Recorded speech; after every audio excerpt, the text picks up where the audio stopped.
Home ownership. It's a revered Australian milestone considered key to economic security, the definition of success. I have no idea how I'm going to get to the point of owning a house. Owning a home would be smart, it would be nice, but it just doesn't even seem reasonable at this stage. Today, a new poll finding 2 in 3 people believe young Aussies will never be able to afford a home, while low and middle income earners feel forever locked out of the property market. Young people and people on middle to low incomes have not given up on home ownership. Australia has given up on them. In the last 30 years, house prices have increased by just over 7% each year, while the average full-time salary has grown at just half that rate. In Sydney, even after recent falls, the median house price is upwards of $1.2 million. The price of property dictating where people live, the jobs they have, whether they can afford children. We are going to see housing affordability now ripple into the future in ways we have no concept of.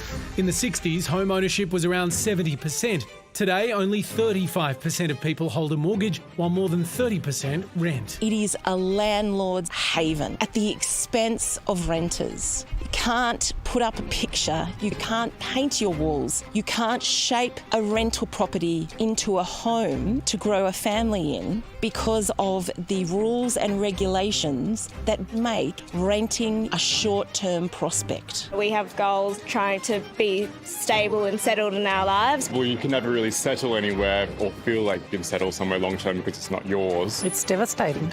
It's really sad. It should be more accessible and more affordable. So, while homeowners live out their love affair with property, what hope does the next generation have of enjoying the same right? We are denying generations of Australians the opportunity to realise their dream in the land of the fair go.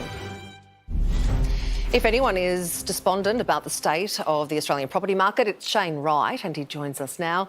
Shane, just how stuffed are people that don't own a home? Look, to paraphrase talking heads, we've burnt down the house by putting so much money into housing. Like, you go back to 1980, about 15% of people needed the bank of mum and dad to get into a house. Before COVID, it had hit 40%.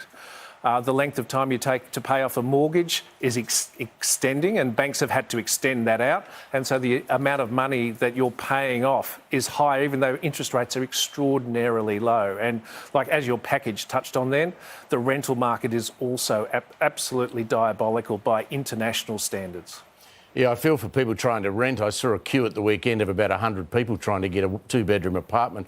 But just on the question of home ownership, I mean, those people who already own, me included, maybe sympathy may not be that great because, you know, a lot of people like us sacrificed a lot to save for a house deposit, then buy a home. And these kids are going to get generational wealth handed down to them, aren't they, Shane? Well, some of them will, but like the world of Jane Austen, if you don't have rich parents who own a home, no, you're shut out of the market. And so, yep, if you've got parents or grandparents who've got property and they pass that on to you, well and good.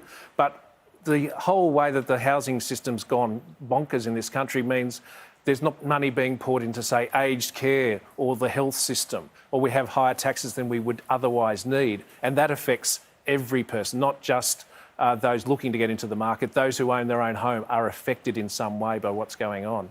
Shane, I'm a renter. Is lifelong renting like what happens in some European countries? Is that an option here in Australia? Can I just tell people my lifestyle is very European?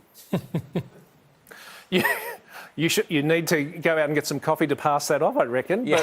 But look, there was some research today from the Reserve Bank showing 90% of leases in this country are for 12 months or less. By any standard in the world, that is very unusual. And we have an absolute army of landlords. And I think, yep, every landlord says, I'm a good landlord. That's the same as the surveys that show 80% of Australians think they're above average drivers. It just doesn't work.